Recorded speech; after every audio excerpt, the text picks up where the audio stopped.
Ever since it's a COVID-19, everybody does a talk about vaccine. Warm to the vaccine when the pot clean. Operation need vaccine. Me say vaccine, vaccine, vaccine. Warm to the vaccine for the crack fiend. Warm to the vaccine for the vaccine. We afraid them shoot our son when the cops see him. Hey, where the vaccine? One to the vaccine when the pot clean. One to the vaccine from the crime scene. If you get a youth fall up like napkin. We need a vaccine at the ghetto car. Our struggles are no similes and no metaphor.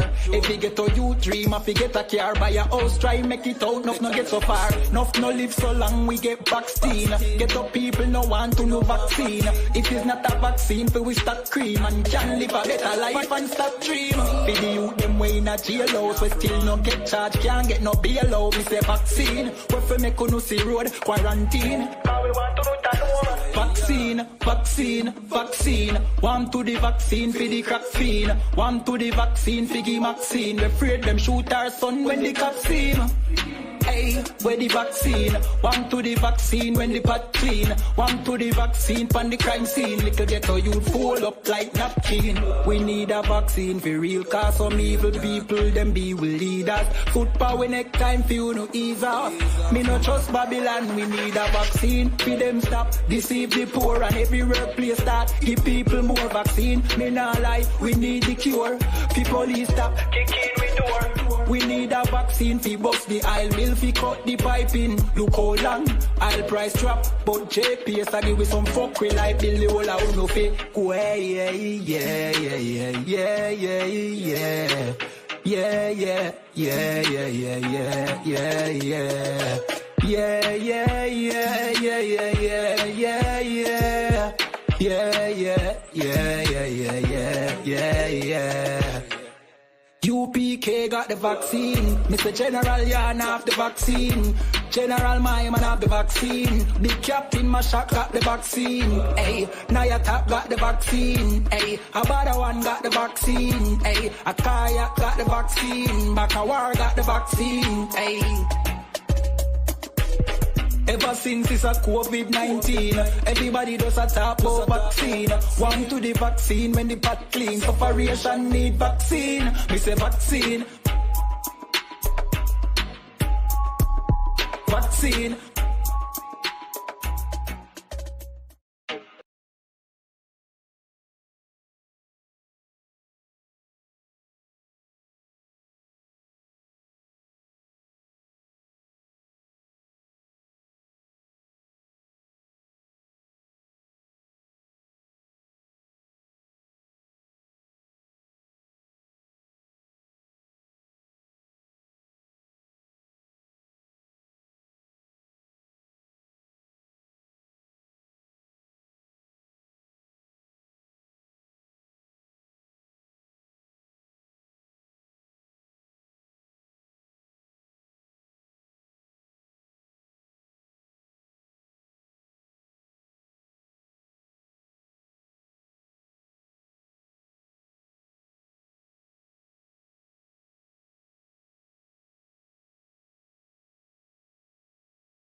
All right. Let me just switch it up. Hold on, give me 1 second, y'all. I want to make sure something real quick too. Let me see. Oh man, I see you in here. You 7. I know how old you are. All right, so let me see something. I know how old you are. You old now. Okay, so we good to go. I'm just checking everything, making sure we're good with the feed. All right, yeah. So y'all come on in here, man. All right. All right. So tonight we're gonna talk about fools, man, and how to watch out for a fool. If you didn't know, then you're gonna know by the end of the class, all right? So if you could real quick get me Proverbs 12 and 15.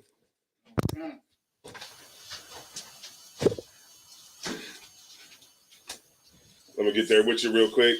Let me see. And then we're gonna keep it rocking until some people heat up, start get up in here. So of course, if you want to know about fools or whatever, you can go into the book of Proverbs. The book of Proverbs. Let me see. Come. The book of Proverbs 12 and 15. Okay, there we go. Come. Young man, Meech, what's going on? Your car was going down. Shalom to you, sis. Young man, Meech. All right, shalom to you. Okay, yeah. Come on, y'all. We got to get some people in here. That means we got to share the video, man. That means get it up. That means we're not sharing enough. Let's get, everybody, if y'all could just, go to the feed and just share it to somebody so that they help the algorithm get it out. You know what I'm saying? That's how the algorithm really is. It just sees if people like it, and if people like it, they'll send it to more people. And if nobody likes it, then they just think that it's a trash video and nobody should see it. All right, let's get it. Come. It's the book of Proverbs, chapter 12, verse 15. Mm-hmm. The way of a fool is right in his own eyes. Right. But now we've seen so many times that we as a nation have been fools because we have been doing things that are right in our own eyes. And not doing the things that are, right in the sight of the Lord. And because of this, what happens? We lose, we fail, and everything bad that comes out of us making bad decisions ends up happening to us, right? But keep going. Come. But he that hearkeneth unto counsel is wise. Right, and that's the brother that listens or the sister that listens to the righteous counsel that they get. Remember, counsel is everything that you need. Like, it's really like you should stick to counsel. You know what I'm saying? Like, even myself, I call all the time and get counsel. I get counsel from the generals. I get counsel from the captains. And then even if somebody asks me a question and I don't know the question, then I have to go get counsel too. You get my point? And that's just how it goes. That's the way that it always flowed. And you want to make sure that you stay and listen to the counsel because that's ultimately what's going to give you the right. Give me that one where it says people will counsel for themselves. Counsel for themselves. If somebody could find that for me, they'll counsel for themselves. And that's what we want to make sure that we're doing, man. It says hearkeneth unto but he that hearkeneth unto counsel is wise. And I want to bring that one where it said, I'm talking about. I can't even find it. My damn phone in here. Yeah, it is. It said he will counsel for himself. Mm-hmm. Let me get Ecclesiasticus 37. The dude I work with, right? He was I was talking to him today. This is off the topic, but I was talking to him today, right? And he just started at the job or whatever. And he's pretty much, Esau in a way. You know what I'm saying? Like, he grew up around Esau so much that like we was in the car, we was in the truck or whatever, and I was like, and I told y'all, like, I was like, what kind of music you listen to? And he was like, yeah, I listen to like, heavy metal and, all that kind of stuff. So, So I was just trying to, humor him a little bit, right? So I'm riding down this. I'm like, so yeah, give me something that you will listen to. Give me like the hardest one you will listen to. So he showed me. He was like, so he told me the name, and then I put the name in. It was To Let the Bodies Hit the Floor. Oh. He was like, "There's nothing wrong with me." And he came alive, boy. He was like, you know what I'm saying? He was on it. And today he came alive. He was, I was listening to rap all day, but he once I played that, he started really getting like, he started waking up. And I asked him, I said, no, he said, yeah, man, I grew up in a white neighborhood. And he was like, man, my girlfriend is white. I'm like, nah, for real? I already know, man. I know. Damn. Like, I don't know. Like, you know what I mean? I knew exactly what it was. But I said, so what happened, man? What was it? Like, you, what black girls like didn't what, they try to clown you like in school or something like that? And he was like, yeah, they always try to like clown me and stuff like that. And, and they was always like, kind of like in a sense, like kind of bullying them in a sense. Because he was like, I tried to go out with black girls or whatever like that, and they was like trying to, what's the name? But then he's like, that's with all of that culminated into him, getting a white woman. Oh man, but he young though, man. He like 20-something years old. But I said, so when you go over a house, man, like do they say stuff to you that's like disrespectful? He was like, oh man, he was like, yeah, they do. He's like, not so much her mom, but her grandma. He said her grandma told him straight up, flat out, I wanted you to marry a white man. You know what I mean? Cut that out. I said, yeah, well, she's supposed to say that. You know what I'm saying? But I'm kind of, you know what I mean? I'll give it a few months. Maybe she'd be ready to get rid of her. Oh man, but go ahead, man. Shalom, big man. What's going down? Your Quatazar 1 West 125 checking in from Buffalo. That's right, man. He was over in what's the name? DR. Yeah, getting it on, man. Yeah. All right. This book of Ecclesiasticus, chapter 37, verse 7. Oh, let me get there real quick. But go ahead. You can start reading. Ecclesiasticus what? 37? 37, verse 7. Uh-huh. Every counselor extolleth counsel, but there is some that counseleth for himself. Right. So remember, okay, let's go up to verse 6. Verse 6. Forget not thy friend in thy mind, and be not unmindful of him in thy riches. Right. When you get on and you get your bread right, you know what I'm saying? You get your followers up and the bag presents itself for you, then don't forget about the brother that was there that was helping you put out the content. Right. Don't forget about the brother, you know what I'm saying, or the sister that was there helping you edit those videos.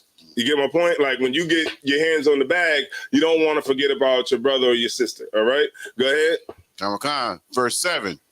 Every counselor extolleth counsel, but there is some that counseleth for himself. Right, everybody's going to give. There's always a counselor is always going to give counsel, but then there's going to be some people that's just going to counsel for themselves and what they can get out of it. You know what I'm saying? And that's like what you see when you might go to somebody and say, well, what should I do? And they'll tell you to do something that's completely ass backwards. And then they'll have you doing something that's going to eventually benefit themselves, you know what I mean? And not benefit you, right? They'll counsel for themselves. Go ahead. Verse 8, book of Ecclesiasticus, chapter 37, verse 8. Beware of a counselor and know before what need he hath. For he will counsel for himself, lest he cast the lot upon thee. You ever be at the job and then you see somebody, one of your fellow co-workers, black, and they might say, man, the boss is riding me today, man. The boss this and that, this, that, and that. They just unloading to you because you're there, you're a person that they feel comfortable that they can vent to. But then you always got them people that say, man, if the boss would have said that to me, I would have did this. I would have did this. They wouldn't have did nothing. And they're going to give you the counsel to go tell you to go and sound off to your boss. Or they're going to give you the counsel that's going to be the wrong counsel. It's going to cause you to get fired. And then when the supervisor come in there and ask anybody else that they got something that they want to say, they ain't going to say nothing. You know what I'm saying? Because people, you got to watch who you get counsel for. That's the main thing. You don't want to get counsel from somebody that just came into school. You want to get counsel from somebody that is not going to take your BS. You know what I'm saying? And that way you'll get the right kind of counsel, right? Go ahead. Because usually a lot of times people will try to counsel for themselves, and they'll try to go and get counsel from somebody who's going to more than likely side with them. All right, keep going. Verse 9, and say unto thee, thy way is good. And afterward he stand on the other side to see what shall befall thee. Right. And it's so many people that get counsel like that. Bad counsel. That's what this is talking about. Bad counsel. And where do you get bad counsel from? A fool. Right. You get bad counsel from fools, and that's what the school is talking about. You get bad counsel from preachers, from pastors. They give us bad counsel. I mean, when you look at our situation. I mean, you can't really. I mean, how worse can it get? I mean, do you see the songs that are out right now? Do I gotta play it?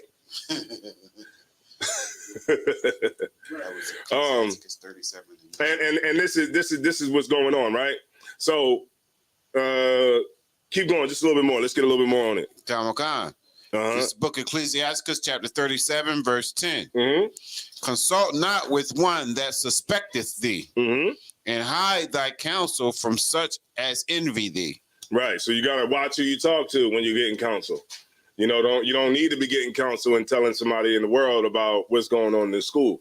You don't need to be getting counsel from somebody else about what's going on in your marriage or whatever it is. You get my point? Because it's so many women who tell other women about their man and what's going on with their man, and guess what ends up happening?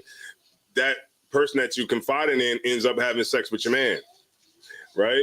And it's plenty of plenty of women in the world that get counsel like that. You know what I'm saying? And they go to the wrong person and they get counsel, right? And this is what it's telling you not to do. Go ahead.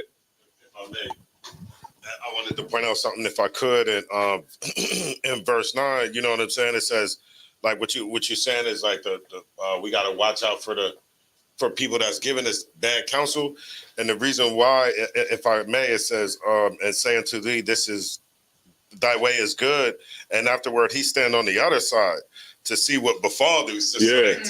It's like they giving you they know what they telling you is wrong, and they saying that and sit there and watch you like fumble. Yeah. Go over there and do something stupid. Yeah, go ahead and jump out the window. They give you that kind of, man, you should go over there to that house and take a gun with you and go let them know that you ain't no joke or you ain't no punk. But then they sit back and be like, man, what's gonna happen? You know what I mean? Because if they was put in a situation, they wouldn't grab the hammer and go jump out the window. Go ahead. Does that sound like and I just like quickly thought of it. That sound like somebody putting a battery in your back. There you go. Yeah. There you go. Like today's terms. Yeah. Somebody putting a battery in your back, get you all charged up, and then they see what happens. You know what I mean? So, we want to make sure that we watch out for that. All right, let's keep going. A couple more scriptures, man. I think this is pretty good, but we tied it into fools. So you don't want to be a fool and go to somebody like this, right? A lot of these pastors, that's what they'll do. They'll counsel for themselves. They'll give you bad counsel, right? Woman, thou art loose. Right. All kinds of stuff that, is going to give you horrible results, all right? What do you say? Think like a man. There we go, right? Keep going. It's the book of Ecclesiasticus chapter 37 verse 11. Mm-hmm. Neither consult with a woman touching her of whom she is jealous. Mm-hmm.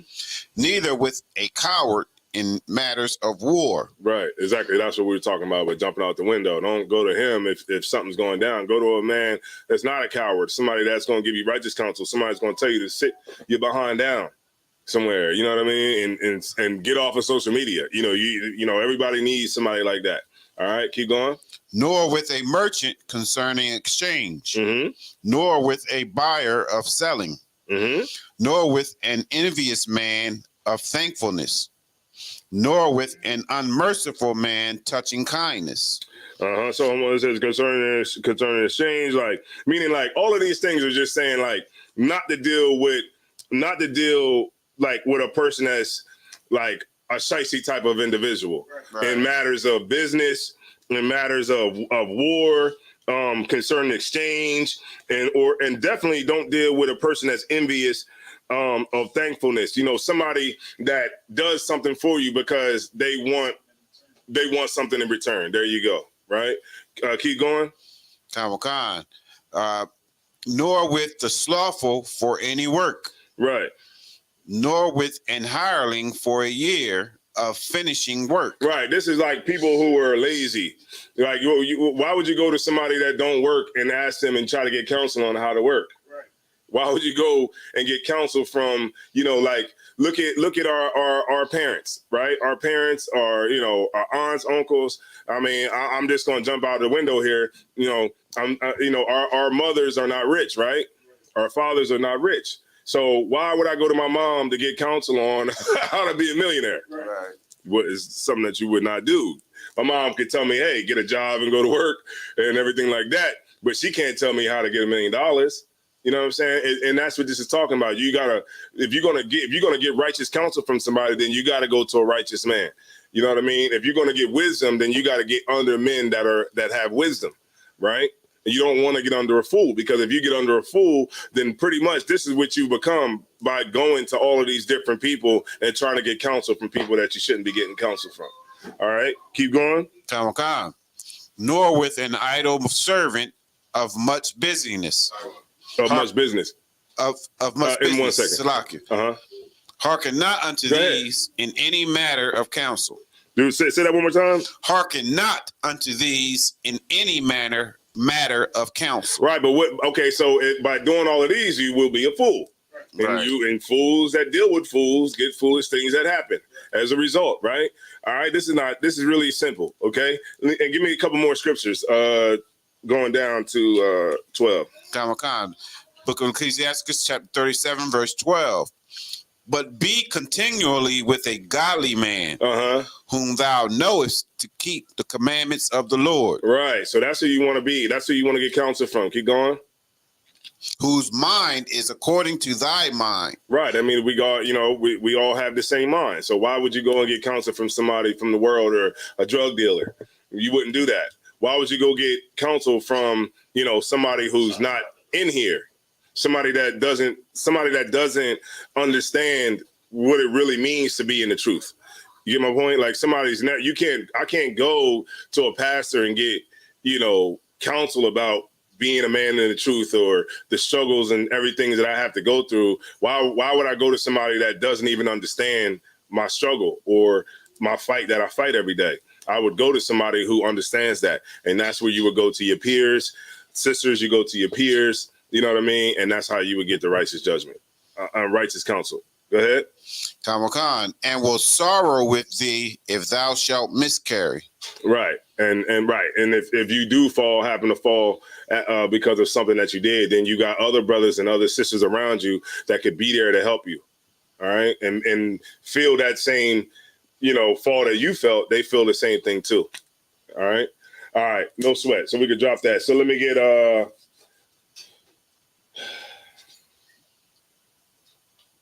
all right, I got 2 more scriptures, and then I'm gonna show y'all a video. All right, I just wanted to make sure some people was in here, but I wanted to show y'all a video. This video is about 7 minutes long, and I want y'all to watch it. It's a video that's real good. All right, I'm gonna show it to y'all, and I cut it up before I came to class because it was some very interesting things that I thought y'all might want to take a nice watch. All right. So let me get Proverbs 26:3.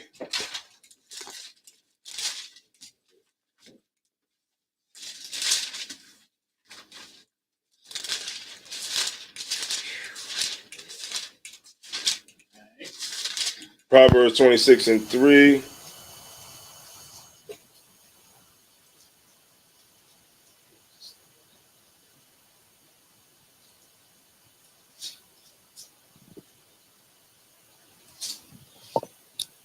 This is the book of Proverbs, chapter 26, verse 3.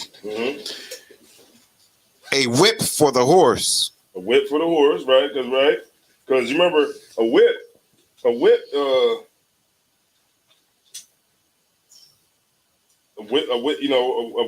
for the horse, right? Keep going. A bridle for the ass. Right. And a rod for the fool's back. Right. You're gonna get your behind whooped. It's something for you too. Just like it's something for the horse, it's something for the donkey, it's something for you too. And guess what? It's pain, right? A rod for your back. That's pain. And being a fool is very painful because you got to learn what? The hard way. right? There's a lot of brothers in prison right now that had to learn the hard way, the hard way, right? And, you know, you don't have to learn like that. The Lord would rather that we don't learn like that. The Lord would rather we learn the easy way, right? And, you know, so many times we chose to live the hard way. You know, at some point we're gonna get ourselves together because we're gonna get tired of having to learn that way, right? The Lord never wanted us to learn that way, but guess what? We gotta learn. Guess what way we gotta learn? Through the knowledge of good and evil. And that's the way we like to learn, through the knowledge of good and evil, right? And since we gotta learn that way, that's the way we gotta learn, and that is a death style to live. You know what I'm saying? And at some point, all of these things that we're saying, you know, a lot of people might think that, you know, what we're saying, we just crazy and we don't know what we're talking about and all of that kind of stuff. But at the end of the day, what you will realize is that everything that brothers are saying, everything that we've been taught to say is actual facts, no cap. So, you know, you want to always make sure that you're on the right side of the Lord's wrath. All right. No sweat. We could drop that. It was one more I wanted to get real quick. Let's stay in Proverbs 28 and 26.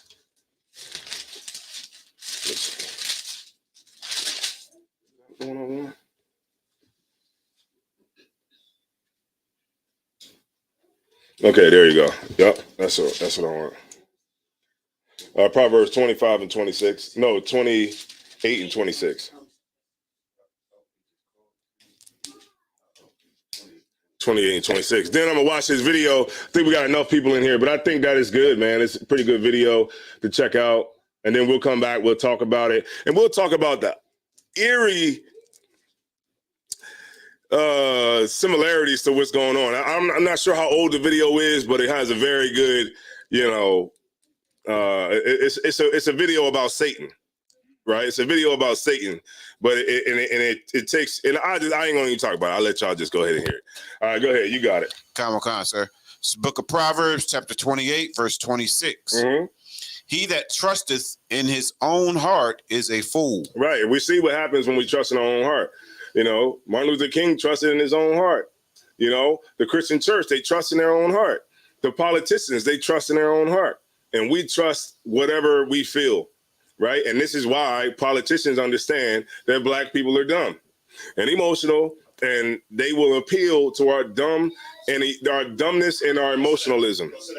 And as long as we continue to be dumb and emotional, then we'll keep getting played. That's what'll happen, you know. And what I'm tired of is getting played. Right. And this is what helps us to not get played. Right. And how we don't get played is not play the fool every damn time, right? We for sure don't try to play the fool with each other, right? That's for damn sure. A nigga come up and ask you for $1. You looking at him like, what was you trying to get over? You trying to get over on me, nigga? Huh? You trying to get something from me? Huh? Is that what it is? Nigga like, nah, I'm just hungry. We make sure we don't get to play the fool with each other. You look, a nigga knock on the door like, hey, you know, I'm here to help you get a cheaper bill. Nigga be like, what? Why are you here? Huh? What are you doing? You trying to steal my money out my house? Yeah. We make sure we extra on it when it comes to our brothers and sisters. But when it comes to the oppressor, man, we yeah. So I can get rich in overnight. Oh yeah? It only gonna cost $80,000? That's it?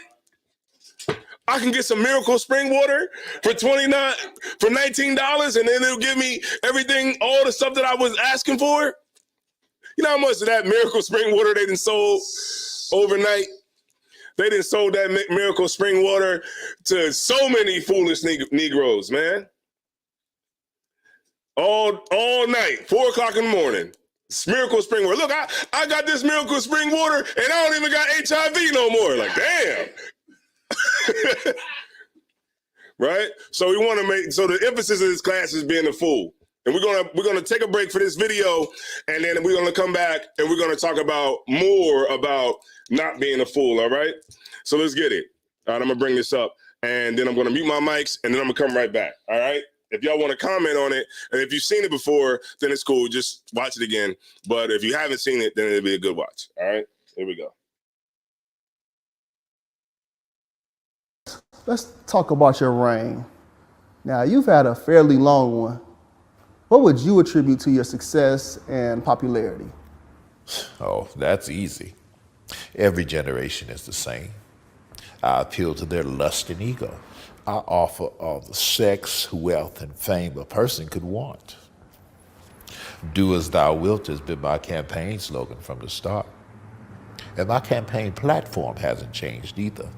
I run on the same 3 issues every generation. Lust of the flesh, lust of the eyes, and pride of life. Okay.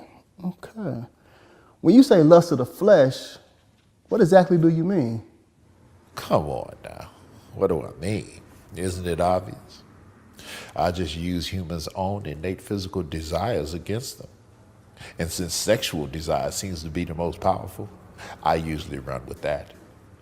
Now, I didn't create sex, but I must say I've done a superb job at perverting it. Take pornography, for example. What I do is gradually get someone addicted to porn. And once lust has had its full work and he and she can no longer restrain themselves, they usually look to act out their fantasies on someone. And sometimes that someone is a child. Now, if my plan plays out perfectly, that abused child will eventually turn to a life of promiscuity and perversion themselves, allowing me to continue my vicious cycle. And here's the kicker. Many of those abused girls end up right in the porn industry. Now, how's that for irony? The second thing you had mentioned, I believe, you said lust of the flesh, lust of the eyes. Can you elaborate? Humans are never satisfied. You always crave more. Bigger house, bigger car, more money, more power. The list goes on and on. I just take their natural ambitious desire, pervert it, and use it against them for their own destruction. My plan is to allow them to never be content. As long as I can keep them craving what others have, I can depend on them to argue, fight, even kill to get it. Humans are so easily tricked into jealousy. And you know what they say. Jealousy is as cruel as the grave. Yes, I have heard that before. The last thing you had mentioned was, I believe, pride of life.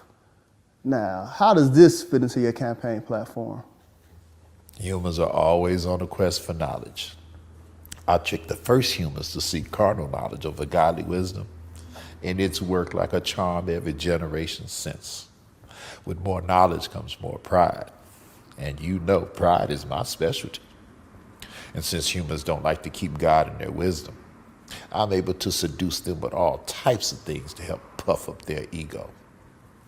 Lately, fame has been my biggest seller.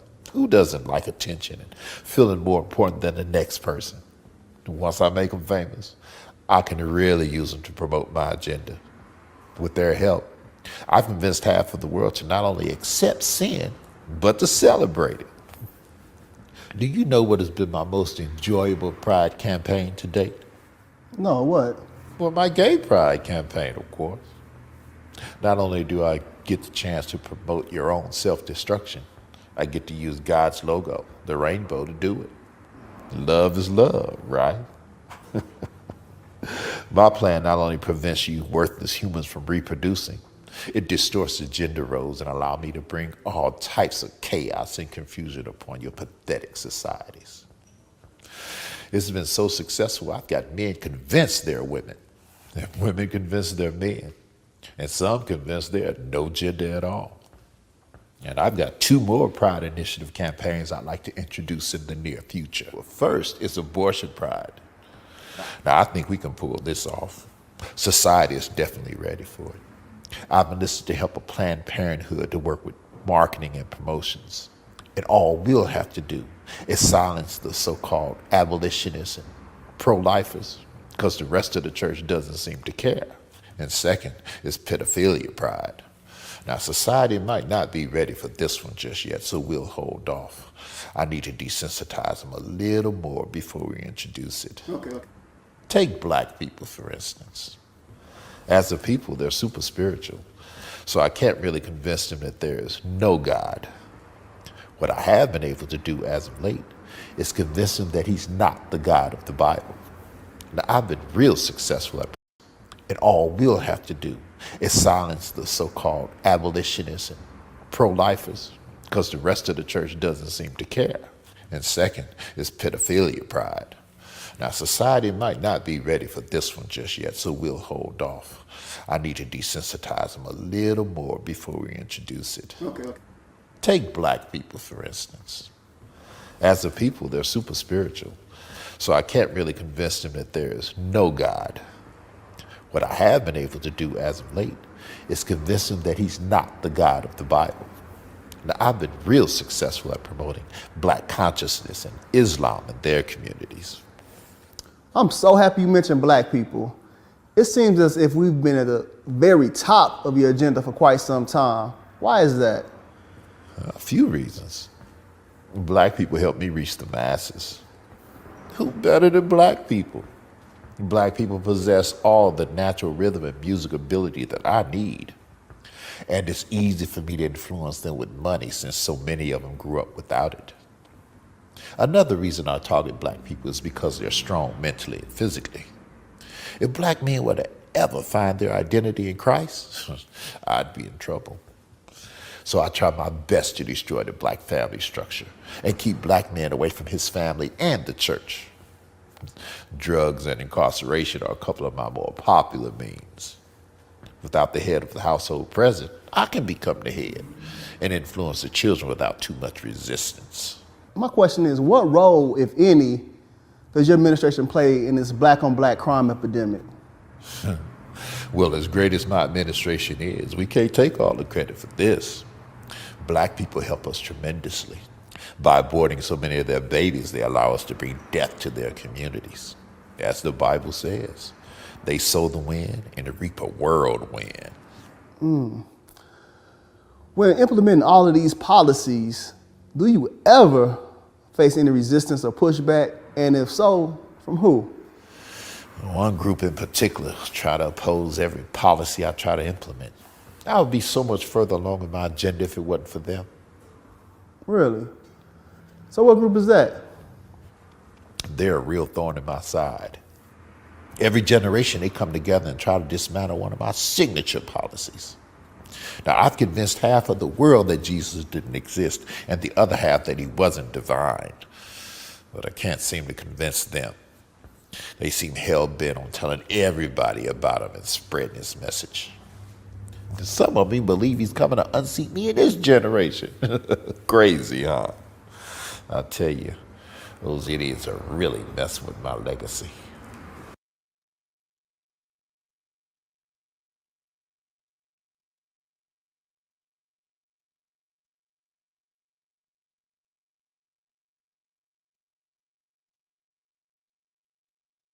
Oh, that's crazy. Yeah, man. Yeah, man. You know what I'm saying? I thought y'all would. You know what I mean? Yeah. Yo, but that was like, some Christian, you know what I'm saying, stuff, but I cut out those parts. But the message though was like really like how it is. It's like it was like a lot of truth in it, man. I was like, damn, like he was like, yeah, they not ready for like pedophilia pride yet. Yeah, that's crazy. But he was like, I just gotta prime them up a little bit more and they'll be ready for it. I was like, oh man, that's crazy. What he say you gotta desensitize him. Yeah, a little bit more. It's like it's Mhm. made. I mean, He's talking to Mike. So it's mate. I mean, dang, they definitely are pushing that now. Mm-hmm. You know what I mean? With the Wayne Wade's son, you know what I mean? And pushing the agenda that these kids can now identify whatever. They ain't got to say they male. They got to say they female. They can say they a cat. They can say whatever they want. But that whole thing with the Wayne Wade's son, that's them putting it out there to desensitize us to be like, oh, it's okay. Mm-hmm. Eventually, like you said, it's going to be that pedophilia pride, or what was the other pride he said? Abortion pride. Abortion pride. That's it, man. We there now. Mm-hmm. You got Kendra Lamar talking about it's her body, her choice, and all that type stuff. And they making it like it's good that you do whatever you want to do. You know what I mean? Like you said, do what thou wilt. Like, whoever played that character, man, his lines were good, wasn't they? Yeah. His lines was like, you know, he played that real good. I was like, damn, I wish I would have thought of that. I wish I would have thought about that, and I would have went viral. I wish I would have thought about that. Go ahead and talk about. They're on 13, go get up into that costume store. You know what I'm saying? Costume store? Like, man, what in the hell what can we be? You know what I mean? Exactly, man. I'm trying to tell you, and talk like from a real perspective, like this dude was doing. He was talking like, he was like, yeah, you know, what we do is we get rid of the man in the house so that we can really, and that's like something I was just, you know, just brought out, man, and just like really like, and I know it's just a play. I mean, it's a skit or whatever. But at the same time, this is exactly what Satan is doing. Right. It's exactly what Satan is doing, literally. And they just wrote it out. But all right. So no sweat, man. I'm gonna tell y'all. All right. Olivia, wife of young man James. That's right. While you Kwam in the building. While you Kwam, Barack Manah. Nahalia, what's going on? Shariah Yaquar, Tazalaya in the building. Boom, boom, boom. Big up yourself. And, you know, everybody else, man, you know, appreciate y'all. If y'all can share the video, helps us get it out, you know, to everybody. And it'd be greatly appreciated. And also, too, you can go after the video goes up. You can go and like it later. You know, go in the chat and drop an awesome, hey, awesome class. Oh, this is cool. You know, all that kind of stuff. The algorithm like that. All right.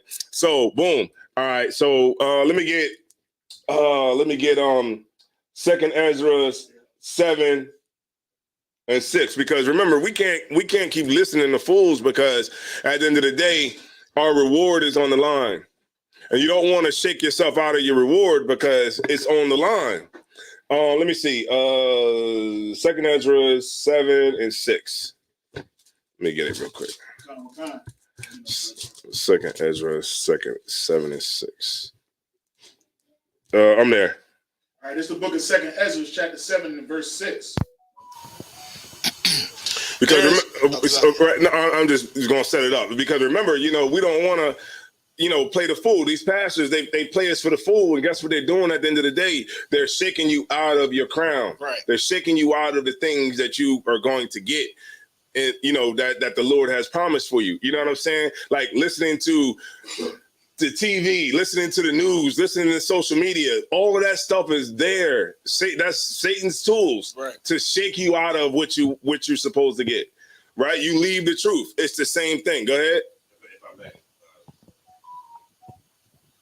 Yeah, and just to go back to the video, like I said, that was actually the concept was good. Uh-huh.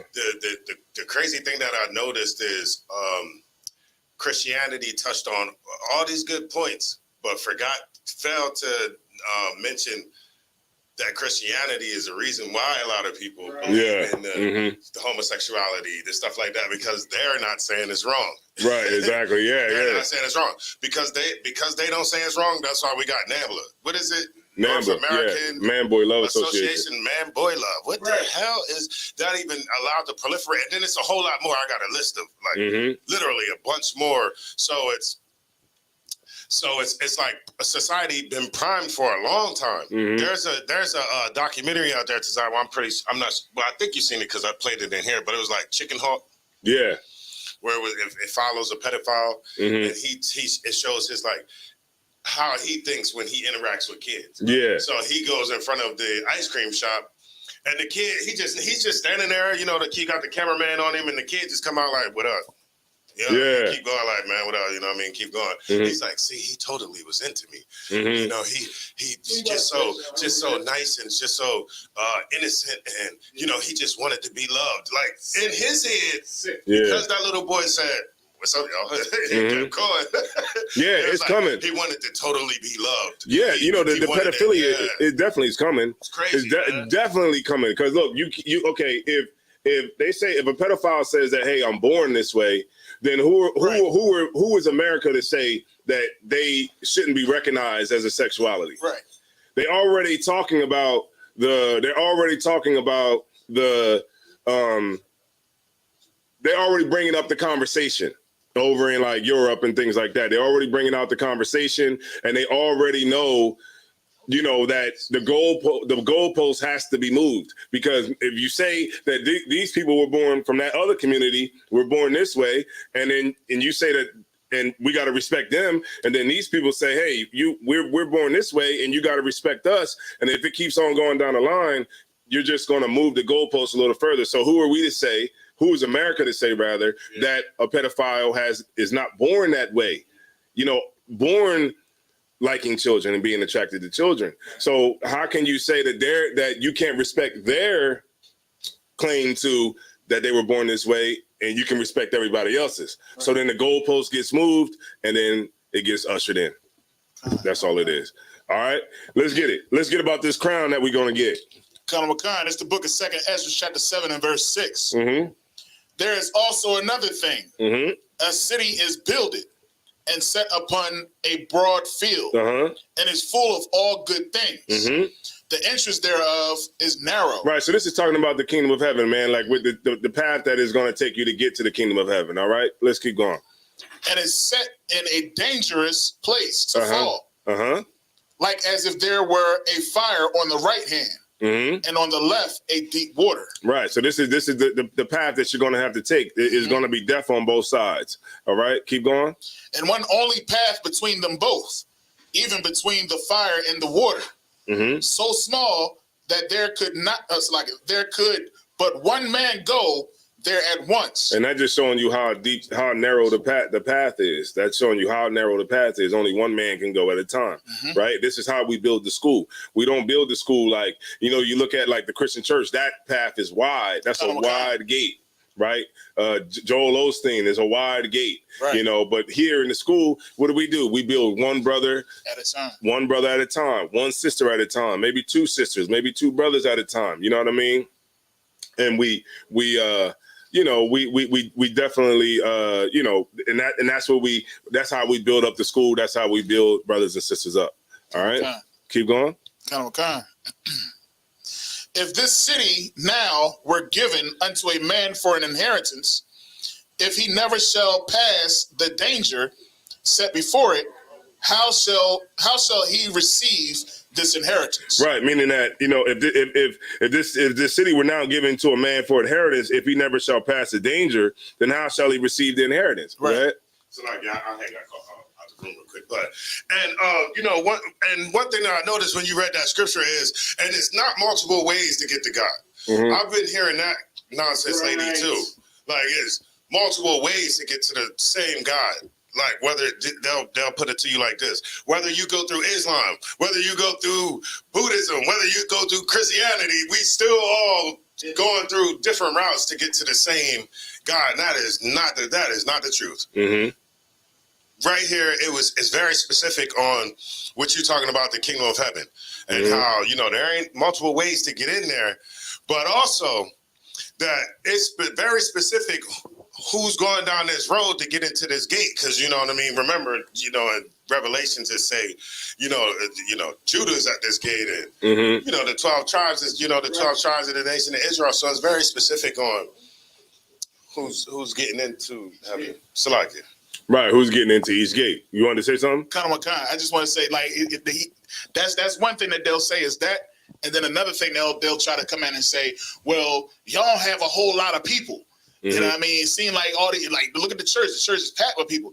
Look at these other, like the one purple people. The purple people. And I mean, look how many people is going over there. Maybe that's the home of the truth. No, wide is the gate to the road to destruction. Right. And the Lord. I was looking for this scripture too the other day. Yeah, the Lord never gave a damn about numbers. Right. Remember, Gideon went with 300 people. Gideon went with 300 people. He could have went with more, but he took 300 men. Right. And that was it.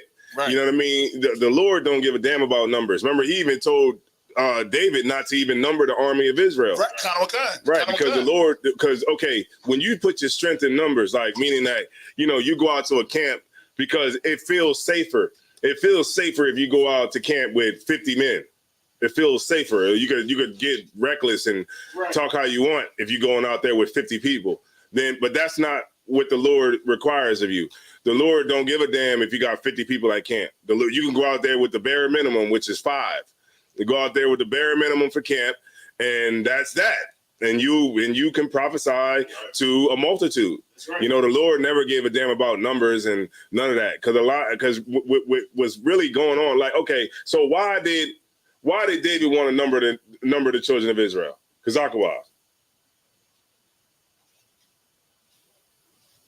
You know, all right, Tara? I'm gonna take a stab at it. Because he felt more comfortable with a higher number. There you go. That's right. Look at this, her hand. Bro, he like this. That was pretty good. That was really good. Yeah, right, but you get my point. Like, that's right, because the Lord told him specifically, don't do it. Don't number the children of Israel. And he wanted, because David put his strength in the men and not the Lord. And what happened as a result? They lost. And a lot of men died behind his decision to do that. Right? His decision to be foolish and not do what the Lord told him to do. It resulted in men dying. And that can happen too with camp too as well. You go out there, you taking men out the camp, you're going out the camp, you can make foolish decisions and men cannot possibly make it home. So you got to make sure, if you're in a position of responsibility over men, you have to take care for men's lives, right? You got to know when to back down from certain situations. You got to know when to hold and when to fold. You know what I'm saying? I'm not saying like folding meaning like to be a coward or anything like that, but you got to know, you know, when it's time to go ahead and get up out of here. You know what I'm saying? You ain't got to be, you know, a lot of cats, you know, they do a foolish stand, and then you end up getting a lot of men killed behind that. Right. So you don't want to be like that. You want to make sure that you make all the right possible decisions and you don't do anything foolish. All right. All right. Keep going. Verse 10. This book is 2nd Ezra chapter 11 and verse 10. Mm-hmm. And I said, it is so, Lord. Then he said unto me, even so also is Israel's portion. Right. And what's our portion? Our portion is the kingdom of heaven. All right. Keep going. Because for their sakes I made the world, and when Adam transgressed my statutes, then was decreed that now is done. Right. This was the breath of life. But then also, what does this say? This also says that Adam had the law. He had law. So that goes against what everybody's talking about, where, you know, the law was in effect in the time of Adam. All right. And we're gonna keep going just down a couple, like three more scriptures, and then I'm gonna go ahead and just end it. End it on here. All right. Okay. Verse 12. Then were the entrances of this world made narrow, full of sorrow and travail. Mm-hmm. They are but few and evil. That means that it got harder. Because before it was easy. It was easy. Adam and Eve, they had it. You know what I mean? They was in the garden. You know, they was in the Lord's rest. You know what I mean? They didn't have it hard. And it was wide then. But now the gate is more narrow, the road is more narrow, because now it's harder to obtain what we want now. You know what I'm saying? Keep going. And it's not easy. Go ahead. Full of perils and very painful. Mm-hmm.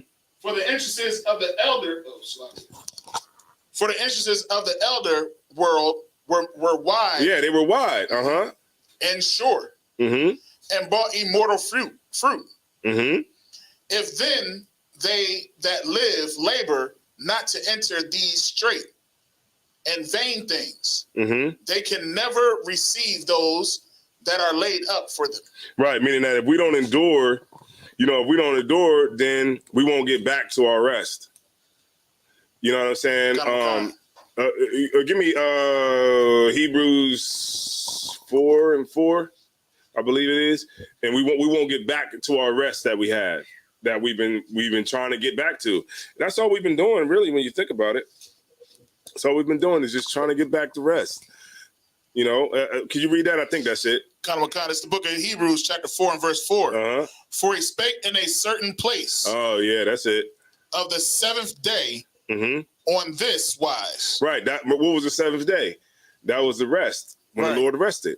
And that's what we've been trying to get back into ever since we got kicked out the garden. Right. We've been trying to figure out a way to get back into the Lord's rest. And we just can't seem to do it. You know what I mean? Keep going.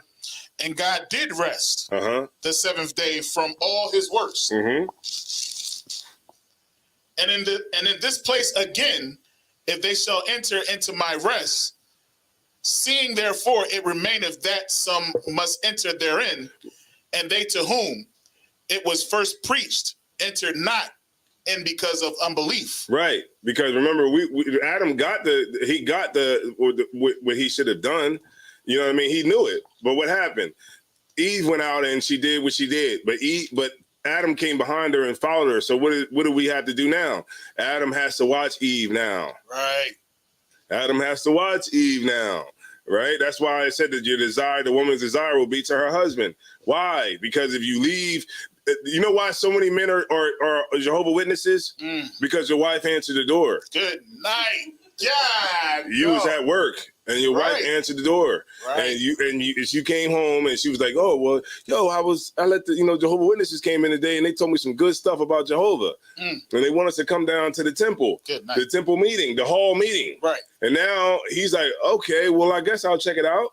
I mean, what harm could it do? Next thing you know, you out there selling goddamn magazines. In a brown suit. Yeah. on Market Street Mall. Right. At Rodney Square. You out there with the damn cart selling what's that called? What's the Jehovah's Witness newspaper? The Watchtower. The Watchtower. Good night. You out there selling the Mataza Pie.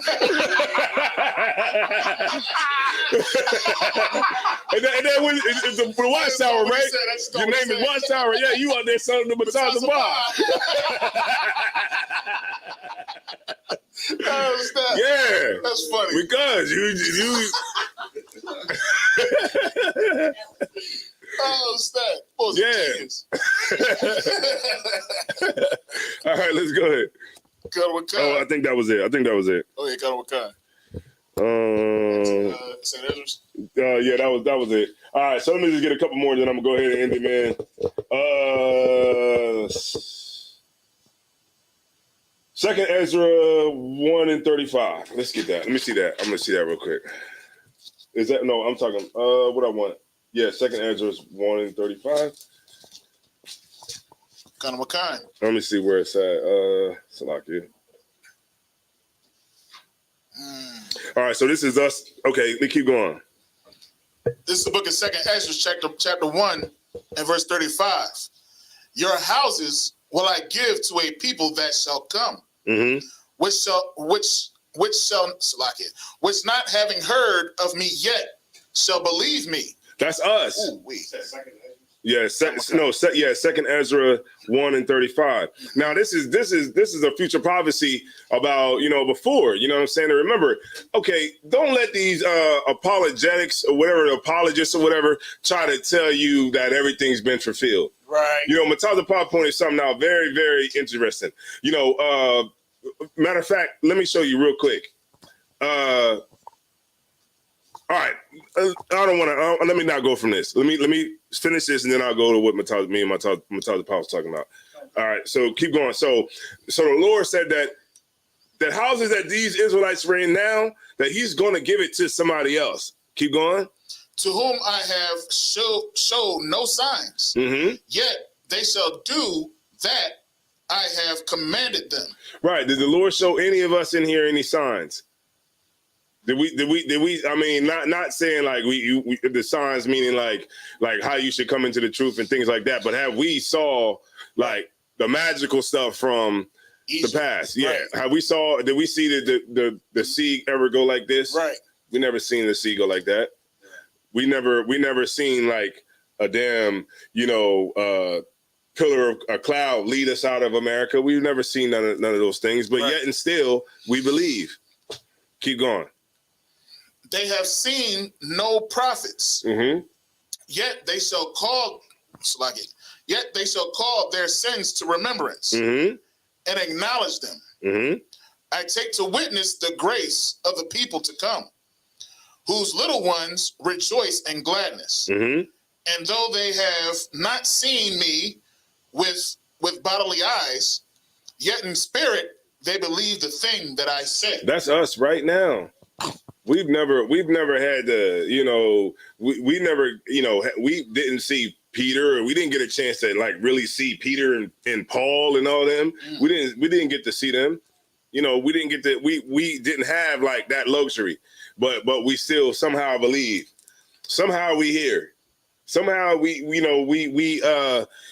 at the Passover, and somehow we believe in something that the world doesn't believe in. Right. You know, you got the apologists calling us dumb and stupid, and you got the Christian church calling us dumb and stupid, and you got people that look down on you and turn their nose up at you and say that you a goddamn lunatic for being in here and listening to what we're saying. A radical. Right? You're a radical. You're everything. You know, and that's a lot of pressure to deal with. You know, I've been in the school not even a long time, but that's a lot of pressure to deal with. A lot of brothers can fold under that pressure. A lot of sisters fold under that pressure. Sisters fold under that pressure. Oh, wait. Stop naming sisters your pa, please. Because stop doing that. I didn't see so many your pas leave the damn school. It's ridiculous. Your pa this, your pa that. Damn. You know what I'm saying? I done seen so many brothers leave the school, brothers with hardcore names, leave the damn school. It wasn't me, it was the Lord. Over and over and over and over and over again. I done seen people leave. And what? For what reasons? Personal reasons. Really? Because you just gotta smoke. Good night. You know what I mean? You just gotta smoke. It's you just shook yourself out of a crown because you just gotta smoke something. And it ain't even that. Remember we was talking about that. What is it? The oral fixation. Because you got an oral fixation. You gotta do this. This all you gotta do. You gotta do that. You just gotta do that. You know, and what we're trying to tell brothers and sisters is that, you know, whatever you're dealing with, you deal with it with your brothers and sisters that are around you that's going through the same thing that you're going through, because you're not going to win against Satan. You think this is what you're really thinking. You thinking that you don't gotta be in here to be in the truth. That's what you really think. Satan will be speaking to you like that in your ear, and you'll be thinking because remember, there's no fight. There's no fight physically. It's all spiritual. It's all in your brain. When you're driving home, you thinking, I don't got to go to class because I don't got to go to class to be in the truth. Yeah, you right. I don't got to go to class to be in the truth. No, I don't like the way he was talking, you know, because he was, I don't like the way he talked, you know what I'm saying? Because pastors, you know, because Christ wouldn't talk like that. You know, that's what's going on in your head. Go ahead. Go ahead. Slacking, sir. You brought it out so heavily, man, because the one thing that Sharib is going to be saying is, you're more righteous than them. Right. They're not like them. You're better than them. You don't need to be around them hardcore brothers. You know what I'm saying? Right. That's real, man. I'm trying to tell you. You know how I know? Because, man, the war has always been in my head, too. Right. It's always in your head. You coming home, it's like, well, maybe I'll just stand down tonight. Now, I ain't going to camp tomorrow. I don't really feel like it. You know, it's like, you don't say it out loud. You're not saying it out loud. I'm saying what you're thinking in your head. Right. You're like, man, you know, who do they think they are? You know what I mean? It's in your head. It's Satan in your head. Like, man, who they think they are? Right. You know, they just told you that you know this, that, and that. You know, and you start thinking like, yeah, he talking about me. You know, when he start, and he's not. Right. The general's not talking about you. If it don't apply, let it fly. Right. But like sisters take stuff so personal, okay. And then it's like, you know what? I'm not gonna go today. I'm not going tonight. I'm definitely not going tonight. And then the next night, I'm not going tonight. I'm definitely not going tonight because I don't like the way they talk to. I don't like the way they talk to women. Good night. They talk down to women in there. Yeah, I'm not going tonight. You know what I mean? Then next thing you look up, it's like 3 months and passed. They're like, what's going on, sis? You be like, yeah, I'm gonna be there tonight. I'm coming. I'm gonna be there. I'm telling you. And then before you know it, 6 months go by. It's been like 2 times since you've been down. You're like, hey, what's going on, sis? What's up? You're like, yeah, I'm gonna be here. Next thing you know, you didn't change your name on Facebook. You ain't even got the same name on Facebook. Your name's Sarah. Yeah, you didn't went back, you resorted back to the world. Same thing with brothers, man. Brother, now your name is Chad. I didn't even know your name was Chad. Your name Chad. Chad Moss. Hey, was talking about it, but the last name too. Hey, look, I didn't even know your last name was Moss.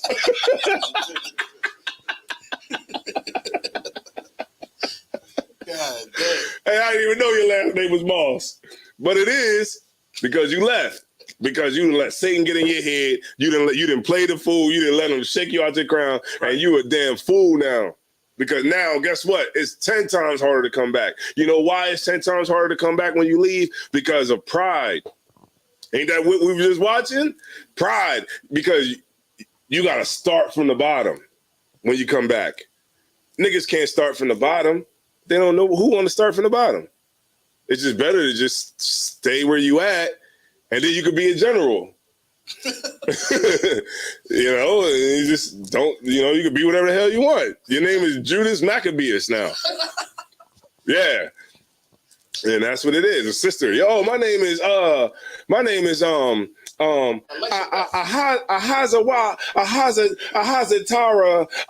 Yasser Allah. No. Go ahead. And that's why, I'm gonna make a statement. That's why, every brother and sister that do stay is worth a hell of a lot. You know what I mean? Because they are willing to endure. Man, you know how many, like you said, how many people just leave. Mm-hmm. You know what I mean? For absolutely nothing. And you're like, man, I know this brother, hardcore staunch. Ooh, man, it's a good school. You know what I'm saying? Mm-hmm. Right out there on the streets. Yeah, you just leave. Yeah, because it takes a little bit more to actually get up when you're tired, to force yourself to get in that car when you're tired, to drive down that road, sit in here, open up the, cut the lights on, and get down and get busy and want to be here and want to do it. Mm-hmm. It takes a lot that a lot of people ain't ready for. Right. When they come up in here and they think, people think it's like a joke, like a gang, a biker gang, or some type of social club or something. It's not that. And that's why when you leave the truth, you die. That's what happens. You die. Go ahead. It's like, man, I would feel somebody who would lead this truth after all that you did, fighting against them demons that's in your family, and telling them that, this is the home of the truth, to leave this and then let them be right. Yeah, it's better to die in the truth than die and leave, die because you left. Then, when you leave and die, then you're not going to have 1,500 people at your funeral. Right. You're going to have just the regular people that your regular immediate family going to be there. Right. And there's going to be like 20-something people there. It ain't going to be like the church packed out because, you passed away in the truth and you got all your brothers there and all your sisters there. You're going to just die with your auntie that never gave a damn about nothing that you ever did. And you're going to get a pastor at your funeral. Right. A straight pastor. You're gonna be there. What? What? They're gonna bring the mime out. They're gonna bring the mime. They're gonna be like this. They're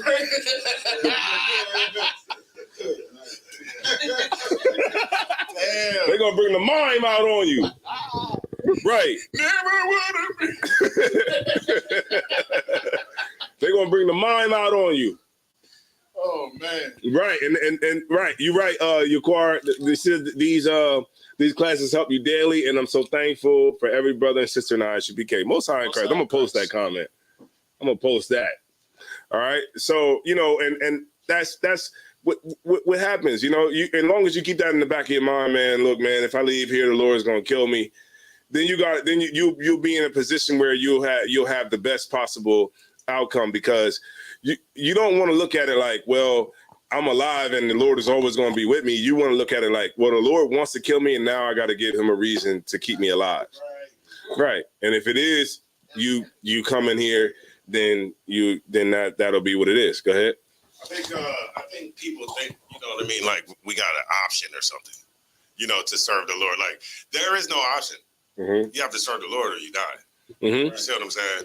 you may think you have an option because you can walk out to school and still go home and get in your drawers and watch whatever you want to, and just do whatever you want to in the privacy of your own home. But there's consequences to it, right? Because you made an oath. Right, when you came into the school and you got your name, you got oil poured on your head. If you were a brother, you got oil poured on your head, and you said, "Hey, I want to be anointed as a priest," and you got anointed as a priest. Just think of it just like as all the priests that tried to run in the past. Jeremiah, at the time of Jeremiah, it wasn't good being a priest and prophet at that time of Jeremiah because it was just bad news all the time. It's gonna fall. Everything's gonna fall. We're gonna go into captivity. The Lord's gonna take all your houses and give it to other people. And nobody wanted to be a priest at that time because it was just always bad news. Right, and even in the time of Jonah didn't even want to do it. He like, damn, I gotta prophesy against Nineveh, and that's like going to North Philly, right? And telling North Philly, y'all gonna die. No, nigga don't want to do that. Nigga, I might get shot in North Philly. Right. So he don't want to do it, but you don't choose the Lord. The Lord chose you, right. And when you turn your back on the Lord and say, you know what, this gift that you gave me to see the world from your perspective, because that's what we doing. That's the gift. The gift is that we get to see the world from the Lord's perspective. That's a gift in itself. If you didn't see the Lord's perspective, then how the hell are we making all these damn videos talking about it all damn day? All we're doing is talking about videos all damn day on every damn podcast that's in the damn school. We point out this is wrong, that's wrong, this wrong, that's wrong. If you look at all the podcasts and stuff that's out today, they're not talking about nothing. Right. They're talking about relationships. Right. That's all they're talking about is relationships, and they got that from damn what's his name? The one dude that died. Kevin Samuels. Kevin Samuels. Because Kevin Samuels died, it left a void open for the damn relationship guru. So now everybody's a relationship guru. Anybody that comes up with a damn YouTube channel is a relationship guru. That's all everybody want to talk about now because Kevin Samuels ain't here no more. So now and then on top of that, the next best thing is just talking about what celebrities are doing all day. Right. That's it. I got a new section of YouTube for y'all. Go ahead. The new section of YouTube is it's called BLN. Mm-hmm. Oh no, NLN, Neighborhood Boxing League. Y'all see that? Yeah. No, that's just ghetto. What are you fighting? They fighting in Tampa, Orlando, Georgia. It's like backyard. They fighting in the. Oh man, it's crazy, man. There's so many people talking about relationships and talking about rappers that we didn't got a YouTube channel. We talk about food. Right. That's all we're talking about is food, steaks, spaghetti, whatever the hell you get on the plate. We talking about. There's nothing else to talk about. All right, so. That's all we talk about. Maybe we should do one on spaghetti. Who got the best spaghetti? That'll be a good one. All right. So the main thing is, man, that we don't want to shake ourselves out of our crown, man. Let me get a couple more scriptures, man. Like maybe two more, and I'm gonna end it. Let me get Ecclesiasticus 21 and 18. Let's stay in the Apocrypha. Or Ecclesiasticus 21 and 18.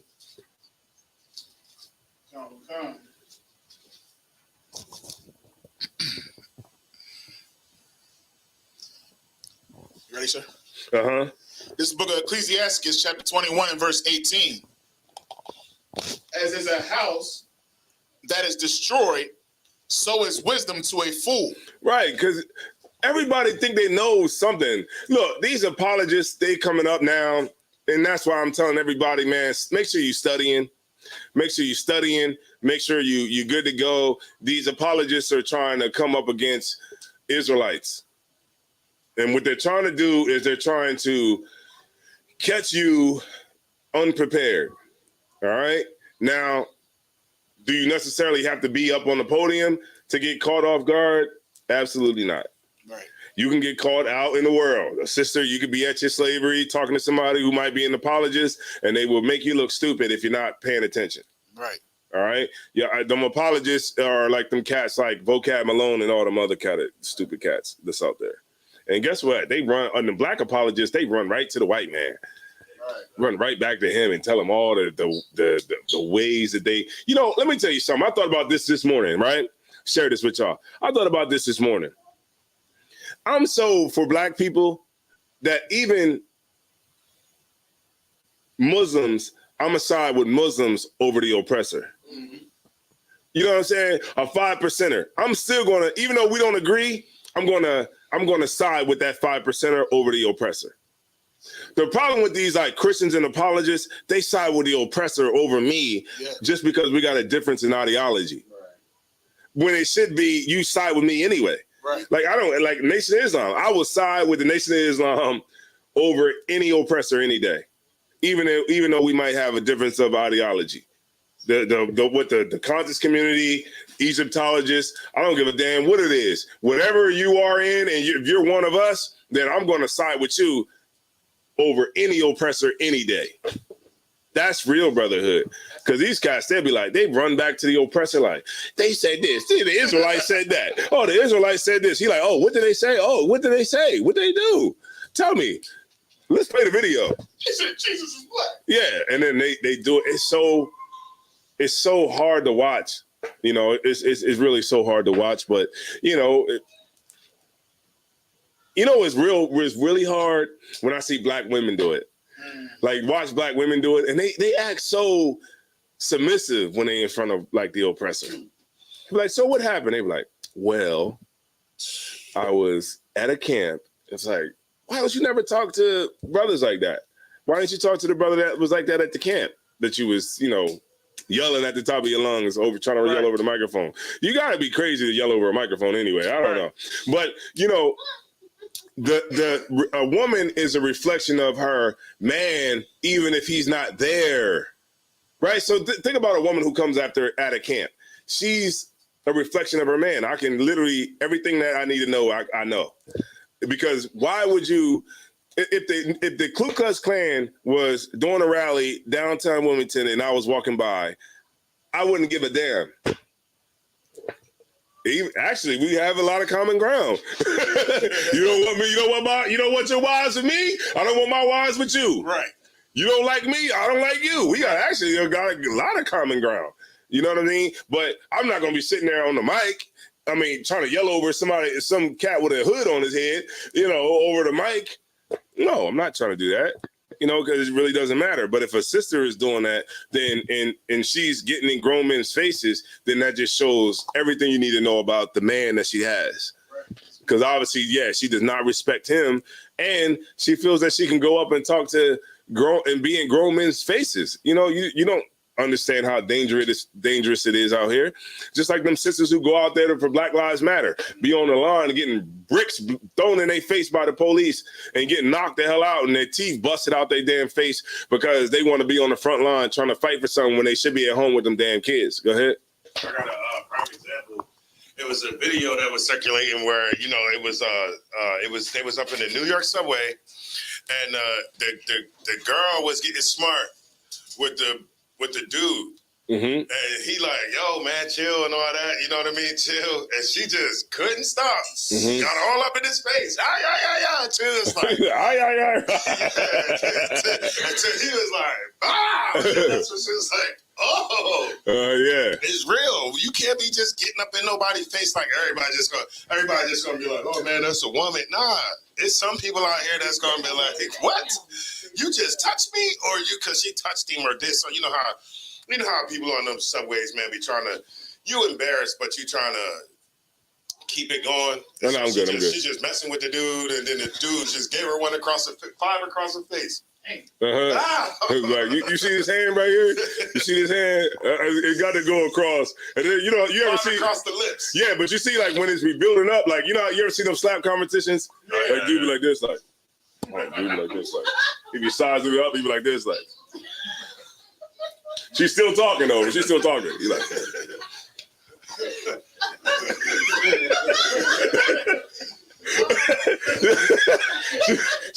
She's talking so much she don't even see him sizing up. You like. She don't see him putting the power on his hands. And like that. And look, he getting down too. Them guys that be like down. They be like. Right there. Don't move. Next thing you know is that slap coming in. You don't even know what the hell happened. And, you know what I mean? Just imagine your red come home talking about, and she got slapped in her face out in the streets. Oh man. 9 times out of 10, she go, I don't know what happened. No, but check it out. But this is the crazy part. You can't even do nothing about it. Because look, when she go and say, baby, somebody slapped me in the face. These brothers at camp. Then you go down there and niggas already packed up and gone. Ain't nobody there. Hey, it ain't nowhere to defend her honor. Because the brother that's in charge say, you know what? Let's get up on out of here, y'all. You know, brothers, when they ready to go, they pack that camp equipment up fast. They be like 1-2 minute stops. That camp equipment's in the joint. We back at the school putting everything up, talking. And your man, he come back. He ready. He come back, and nobody's out there, right? So he can't defend your honor. Look, then he try to go next week, but it's raining next week. We ain't out there anyway. So that's what I'm trying to say, man. Just don't be a fool, man. Hey, look, bro, the Lord makes sure you never catch us. Then the week after that, we have Passover. The week after that, it's the week after Passover. The week after that, we go to an event. You never catch us out there. We got that this election. And then when you think that we ain't never coming back to the spot, we have camp. That's how it go, man. By that time, you ain't even mad no more. She probably broke up with you in between. So the whole thing is about, you know, being a fool, not to be a fool for these pastors, man, and not to you know, engage. Was there any more on the scripture? Was there any more on the scripture? Go ahead.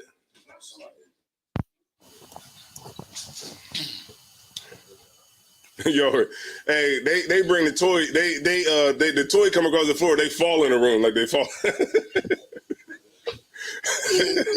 This is the book of Ecclesiasticus, chapter 21, verse 18. Mm-hmm. As is a house that is destroyed, so is wisdom to a fool. Mm-hmm. And the knowledge of the unwise is as talk without sense. Right. That's it. You know, cats just talk and talk and talk about everything. Look, don't let nobody teach you nothing. You the one sitting in class. You're gonna let somebody teach you when you sit in class every week, week in, week out, year after year after year after year. There's nobody that's not in here can tell me anything about anything in the Bible. Because we sitting here okay, if you go to school, how long does it take to get a bachelor's degree? 4 years. 4 years. How long you been sitting in here?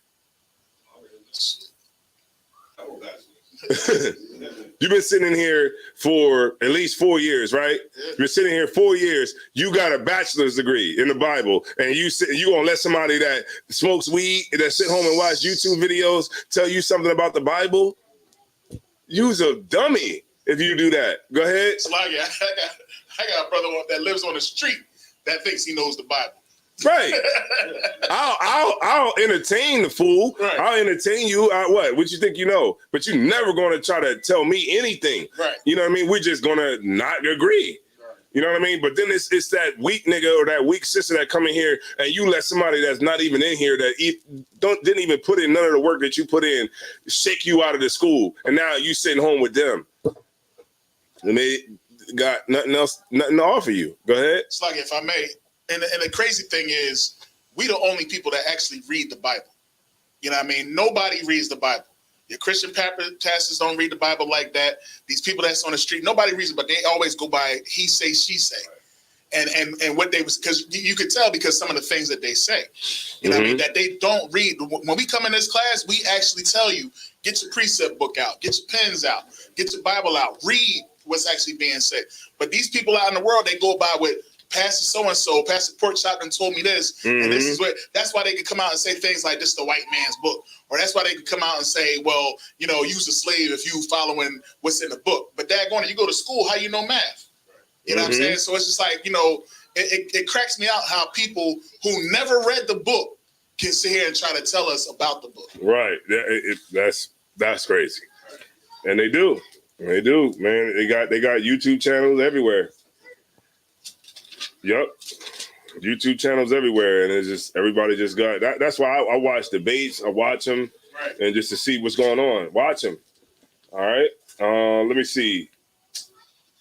Don't watch him, man. You could be swayed. It's like, hold on, that Jewish dude, he's right. It's like even if like this, excuse me, brother, was it Christ in the burning bush? You're like,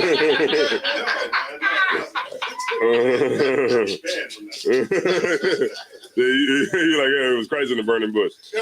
It's like even the people that battle with us, you know what I mean, and battle against us, like battle against Captain Zarya, battle against any of us, you can tell they never read it. Like at some point, I would think that one of these brothers that battled Captain Zarya would actually say, "Let me read it and see if I can find something in there." But every single time they battle, they do it off of right. And it's like, if I may, they figure it out in the middle of the battle that whatever they thought wasn't in there. Instead of doing research beforehand. In the midst of the battle, that's when you're like, oh, goddamn, it is in there. Oh, so you also leave it back to the seconds. Oh, I thought you did. All right, never mind. Next point. Next point. What was the one I wanted? You know which one I wanted, Mataza Pa? That one where it said the yoke of iron? Remember in the time of Jeremiah, this is one, I'm gonna tell you one of these Christian apologists tried to pull this on a brother, right? It was no, but it was in Jeremiah, the one that was in, let me see. Hold on, let me get it. Oh, I don't got my phone. Hold on.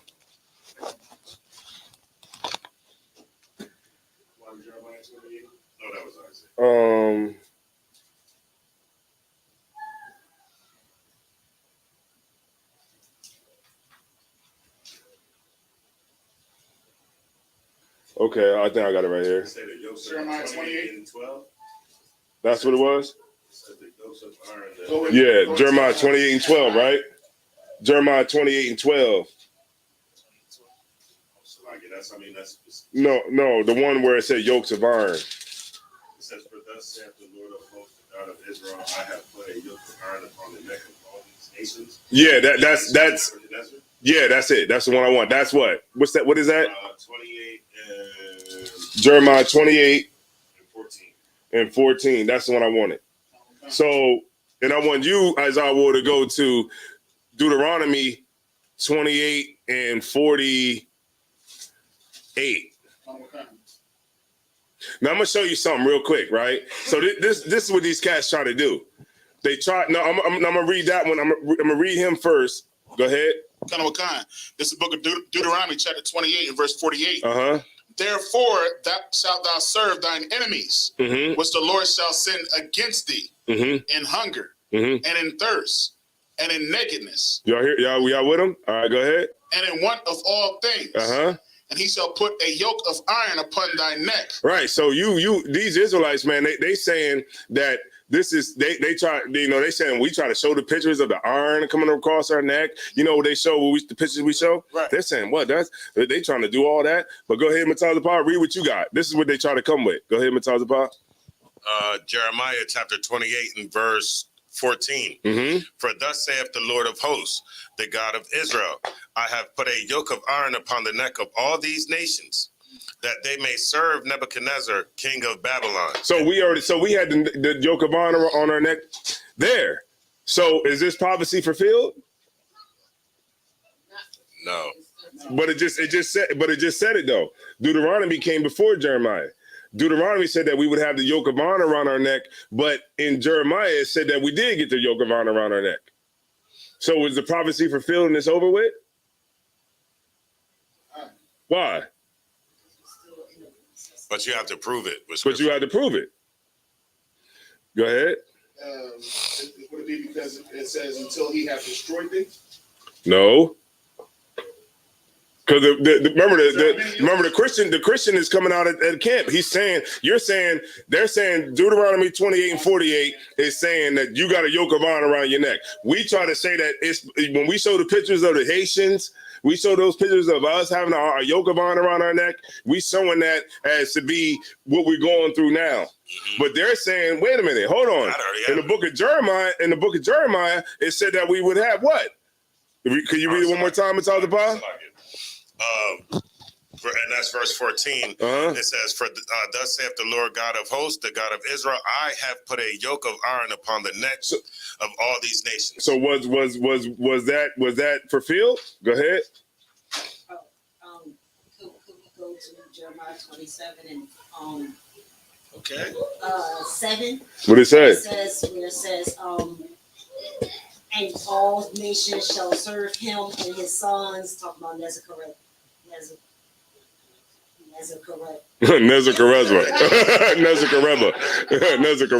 Serve him and all his sons and his sons' sons and his sons' sons until the very time of his lands come. But then that would have been to the end of his rule. Remember, Babylon, that only lasted for a certain period of time.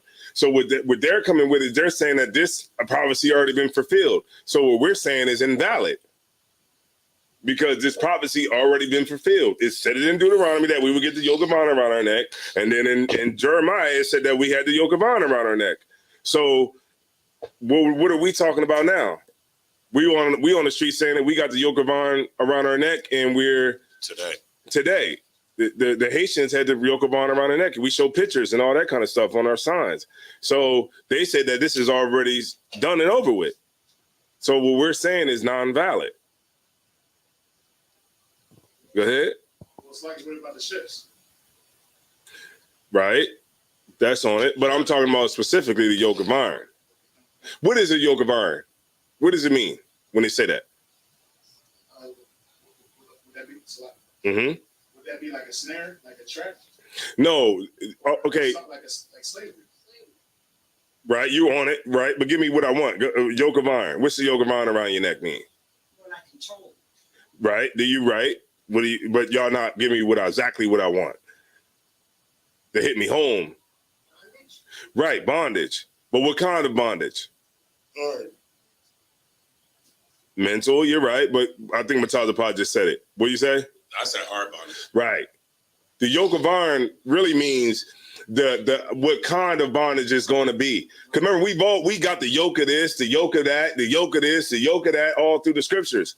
But the yoke of iron is just the Lord showing us how hard that bondage was going to be. Right. But guess what? It's twofold. The scripture is twofold because, the yoke of iron that we've been under in America has been a hard bondage. But it happened literally too. That's a twofold scripture. It's from a different aspect. Different aspects is twofold.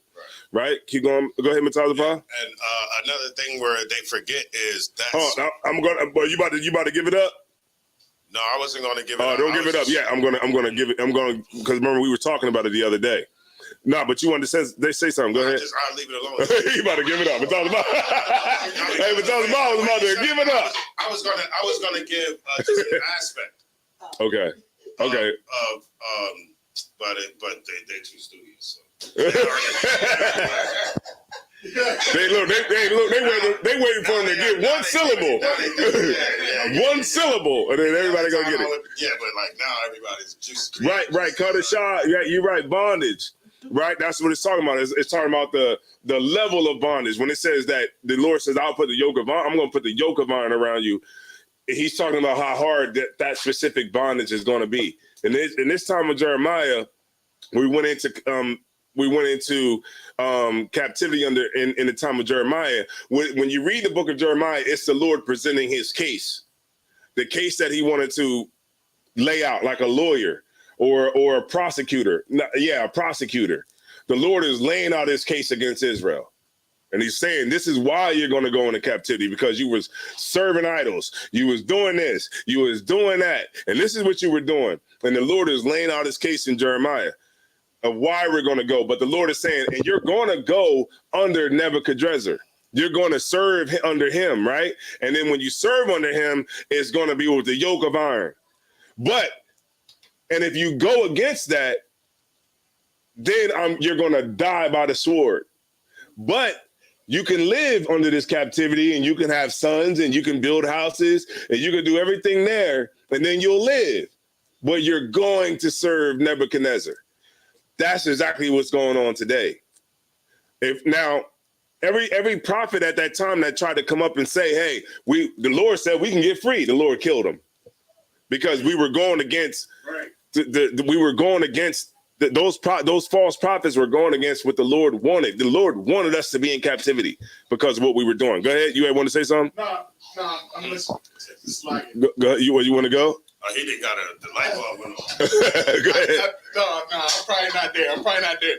So the yoke of iron, that's the level of our slavery. Right, but it's right before. Go ahead. It's like, because right before it said you had broken the yoke of wood, but now you're going to be put on the yoke of iron. You know what I mean? So it's at the level. Right. But like the children, shit.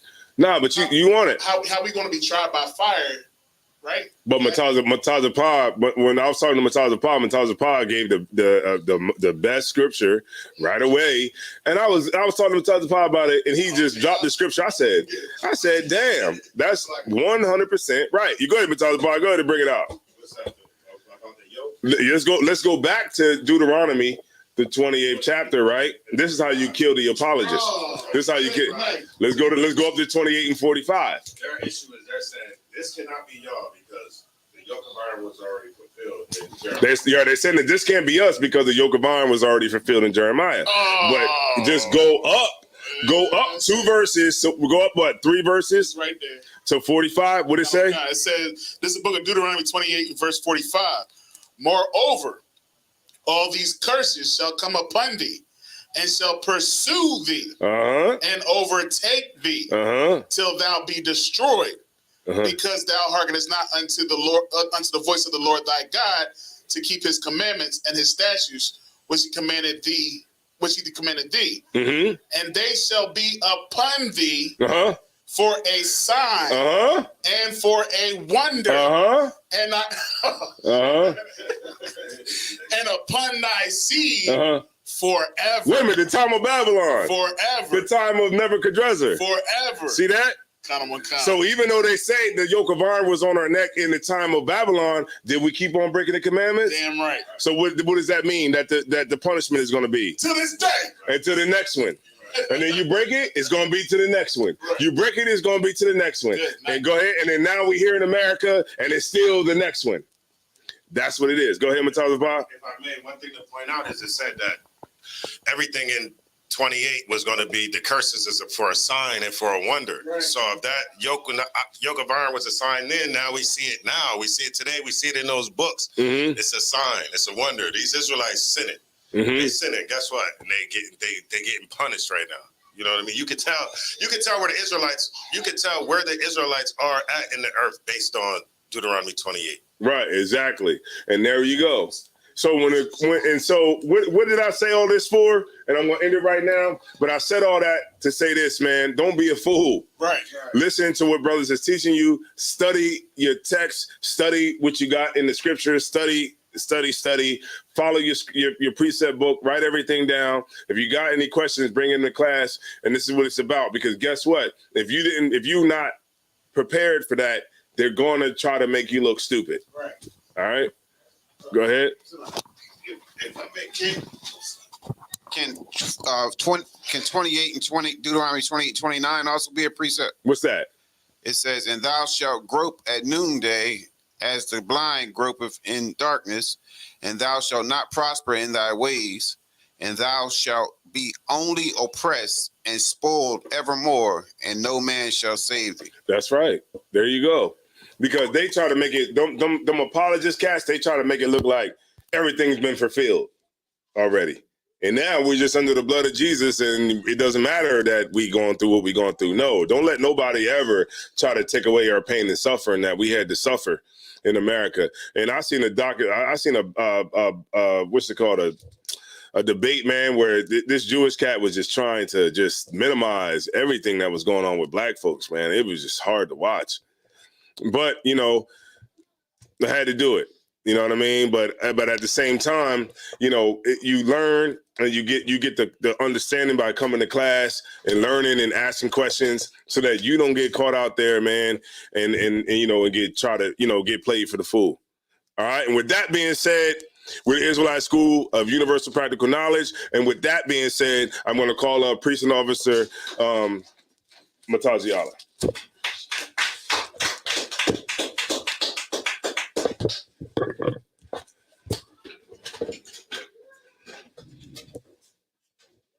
That's just amazing.